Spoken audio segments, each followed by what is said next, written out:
शिमला के रिज मैदान में एक कार्यक्रम का आयोजन किया गया। कार्यक्रम में सीएम ने मुख्य अतिथि के रूप में शिरकत की। सीएम ने इस कार्यक्रम में कई घोषणाएं भी की हैं। आइए आपको सुनाते हैं सीएम ने क्या क्या घोषणाएं की हैं। जब ये योजना बनी, पैसे कहां से आएंगे, कैसे अमली जामा पहनाया जाएगा, आर्थिक स्थिति ठीक नहीं है और उसके बाद आपदा का कहर इस प्रदेश पर पड़ा, लेकिन दृढ़ निश्चय था हमारा कि हम इन बच्चों को गोद लेंगे। और जब मैं आज आपको प्राइज बांट रहा था, स्कॉलरशिप के एलिजिबिलिटी सर्टिफिकेट बांट रहा था और सामाजिक न्याय कल्याण मंत्रालय के माध्यम से मैं माननीय मंत्री जी से बात कर रहा था, मैं मन ही मन में बड़ा फलीभूत महसूस कर रहा था। मुझे सेक्रेटरी महोदय ने कहा कि अभी हमें और पता लगा है कि तकरीबन 2700 के करीब बच्चे जो अपने रिश्तेदारों के पास रहते हैं, वो किसी कारणवश पढ़ाई छोड़ चुके हैं। उनके बारे में हमें क्या करना है। हमने कहा कि आज के बाद से उन 2700 बच्चे जो अभी जिनकी पहचान अभी हुई है, उनको हर महीने हम 4000 रुपया बोनस के रूप में, पेंशन के रूप में 27 साल तक देंगे। ये फैसला हमने अभी किया।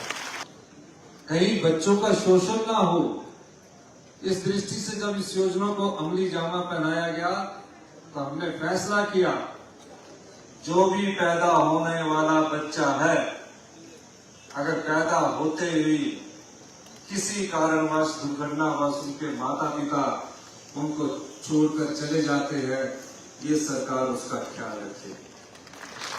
फिर हुआ, कई ऐसे बच्चे भी थे जिनके माता पिता का किसी को ज्ञान नहीं था, आश्रम में छोड़ दिए गए।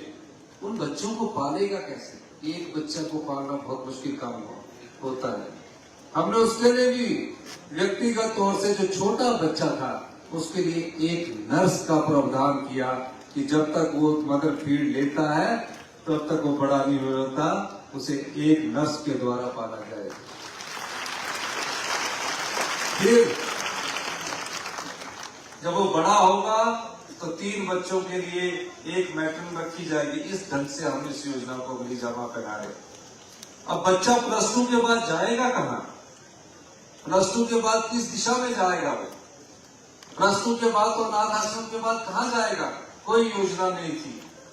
हमने कहा +2 के बाद जो बच्चा पढ़ना चाहेगा, पीएचडी तक करना चाहेगा, आईआईटी में सिलेक्ट होगा, आईआईएम में सिलेक्ट होगा, मेडिकल कॉलेज में जाएगा, नर्सिंग कॉलेज में जाएगा, कहीं भी शिक्षा का क्षेत्र में जाएगा, उसको पूरी फीस हिमाचल प्रदेश सरकार द्वारा दी जाएगी।